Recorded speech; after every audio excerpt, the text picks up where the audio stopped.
Jujutsu Kaisen.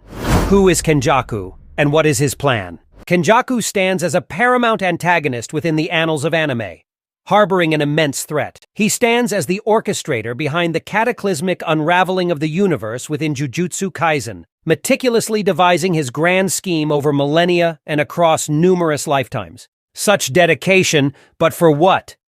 What is Kenjaku's goal? Before that, we need to know who Kenjaku is, so let's get into it. Who is Kenjaku? In the era known as the Golden Age of Jujutsu, or the Heian Era, the malevolence exhibited by sorcerers reached unparalleled heights. Among them dwelled some of the most formidable sorcerers to have ever existed. Notable among these were figures such as Yoruzu and Ryomen Sukuna. Sukuna's nature transcended that of a mere human or curse, resembling instead a force of nature, a calamity in human form. He learned how to split his soul into cursed objects and create 20 fingers. These fingers were so strong that even the strongest sorcerer, Gojo Satoru, could not destroy them. How did Sukuna learn this technique? He did not stumble on it, rather, Kenjaku taught him. This technique was beyond the thoughts of other sorcerers, but Sukuna, being an enlightened sorcerer, managed to do it. Another sorcerer, Angel, from the same era, referred to this reincarnation as going against the laws of God, and thus referred to Sukuna as the disgraced or fallen one, meaning that this technique was forbidden knowledge, and Kenjaku knew about it. Angel also revealed that other sorcerers of that time had taken up binding vows with Kenjaku to reincarnate 1,000 years into the future. All of that to have a shot at achieving what Sukuna did. Thus, we can infer that Kenjaku belongs to an era preceding even the Heian Era, possibly from the Nara period, which was between 710 and 794. This was also when Jujutsu itself was taking shape, with Tengen propagating the moral foundation based on Buddhism. Furthermore, he was also friends with Tengen herself, proving that he is not only an ancient sorcerer, but also has profound knowledge of Jujutsu. Tengen's curse technique was immortality, thus making it possible for her to live this long. But how did Kenjaku live this long? This is also possible due to his cursed technique, but it is not immortality. Let's learn what it is. Who is Kenjaku's cursed technique? Kenjaku's cursed technique might be one of the most hideous cursed techniques in the whole of Jujutsu Kaisen. His cursed technique is called brain hopping. It allows Kenjaku to literally hop his brains from one body to another.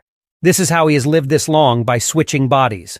This technique allows him to swap bodies with anyone by transplanting his brain into the body of his target. He can not only enter the bodies of those alive, but also those deceased. Taking over the body leaves a horizontal mark on his host's forehead. This mark can be healed using the reverse curse technique. Although due to an unrevealed binding vow, Kenjaku does not heal the mark.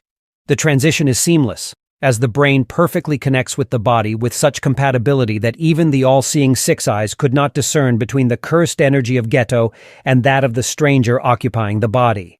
His Six Eyes told him it was Geto, but Gojo knew in his soul that it wasn't the case, as he himself had killed his best friend, Geto Suguru. This perfect connection to the body of the victim also arms Kenjaku with all of the victim's cursed energy, and also used the cursed technique of his previous victim in his new body, meaning that each time Kenjaku has shifted bodies, he has acquired new cursed techniques to add to his arsenal, whose limit is still unknown. Now that we know who Kenjaku is and his technique, let's understand why he created the culling game and what his plan is. What is Kenjaku's plan? There is an imbalance created due to the existence of cursed energy, and people like Yuki wanted a permanent answer to this imbalance. Curses, sorcerers, and non-sorcerers create the Jujutsu society, but they are not equal. The difference between the three beings has been the central point of conflict throughout history. Yuki's aim was to remove cursed energy as a whole, which would put all humans on the same playground. This would also remove the cursed spirits from the picture, as they are created from the leaking cursed energy. This was the point of an unfinished conversation between her and Geto. Kenjaku, on the other hand, wildly disagrees with Yuki. He doesn't care about morals and cares only about one thing: optimizing cursed energy. Optimizing cursed energy means that curses and sorcerers will coexist, but not in harmony. According to Kenjaku, if everyone was converted into a sorcerer and all of them were to fight each other to death, then a certain number of standout people would be left. These will be more elite and far better than the others.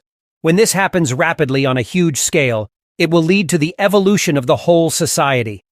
After the failure of the death painting, Kenjaku states he cannot be the creator of this evolution, as anything he creates will be limited by his own potential. For this reason, he started the culling games. He planned all of this for thousands of years to create his own battle royale. The culling games utilize 10 colonies to accumulate cursed energy for transcending Japan.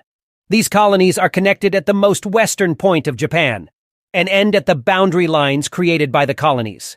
There are over 1,000 new sorcerers that have entered the culling games, and the cursed energy released from each battle gets collected. This energy then flows from the western point of the colony and moves east, covering all of Japan from colony to colony. This makes all of Japan affected by the bigger barriers that will transcend Japan to the other side, causing the evolution Kenjaku wants. This other side is called nirvana, the state of being without a sense of self. Humans will transcend past their humanity and lose their sense of individuality, merging them all into one. This means one negative thought will overcome everyone, making it a new state of the world. Essentially, the culling game is just a massive ritual that uses the barriers to trap cursed energy and make all of humanity evolve and merge with Tengen, which will take away human individuality and thoughts. This increases the power of the negative energy emitted by people. After Tengen failed to merge with the star plasma vessel, she has become more of a curse, making her susceptible to Geto's cursed spirit manipulation. With this, Kenjaku can absorb Tengen and force all the people in Japan to merge with her, making more than 100 million people into something more like cursed spirits with cursed energy. These people will be merged together as Tengen holds them in place, which will force them to go through a distillation process similar to the Uzumaki technique. This will allow Kenjaku to witness what the conglomeration of cursed energy would be like, and if he could possibly extract it using the Uzumaki technique. When he finally begins the merger, the world we know will cease to exist as we enter a new one. However, it is apparent that this won't be better. In fact, it will be the worst. Kenjaku is a being with an endless curiosity and the brain to utilize everything in sight to create scenarios to satisfy the conditions. Thanks for watching.